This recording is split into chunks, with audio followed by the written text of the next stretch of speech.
What role did external powers have in Southeast Europe's communist fall? Imagine a region where local struggles for change were heavily influenced by the bigger players on the world stage. That's exactly what happened in Southeast Europe during the fall of communism. The Soviet Union was the main external power shaping the region's fate. During the Cold War, communist governments in Southeast Europe depended on Moscow for support and legitimacy. They were part of the Warsaw Pact, a military alliance of communist countries, which meant the Soviet Union could intervene if needed. The Brezhnev Doctrine was a policy that justified Soviet military action to keep these regimes in power.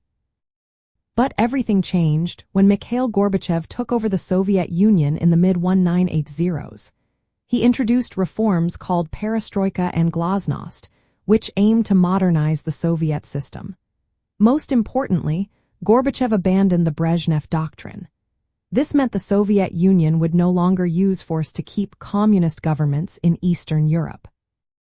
Without this backing, governments in Southeast Europe found it much harder to stay in power when protests and demands for change grew stronger. Western countries, especially the United States and Western Europe, played a more indirect role. They supported opposition groups and pushed for political reforms through diplomatic pressure and economic aid. The United States backed anti-communist movements around the world, including in Southeast Europe. This support helped encourage protests and political shifts. A key moment was when Hungary opened its border with Austria in 1989. This allowed East Germans to escape to the West, which weakened East Germany and added pressure on other communist states. The fall of the Berlin Wall later that year became a symbol of the collapse of Soviet control over Eastern Europe. In Romania, the overthrow of Nicolae Ceausescu in December 1989 was made easier because the Soviet Union chose not to intervene, unlike in the past. Economic factors also played a part.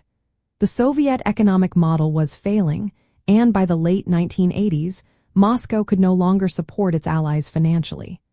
Western sanctions and the shift toward market economies made these regimes even more isolated. Without Soviet support, communist leaders in Southeast Europe faced growing unrest and protests. In practical terms, the loss of Soviet backing meant governments couldn't rely on military or economic help to suppress dissent. This opened the door for popular movements and protests that led to the quick end of communist rule.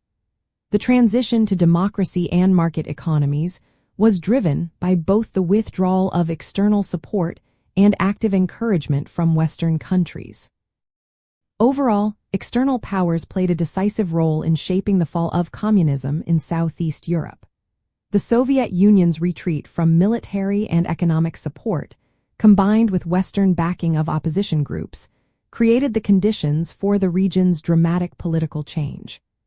The region's transformation was not just about internal struggles, but also about how global politics influenced local history.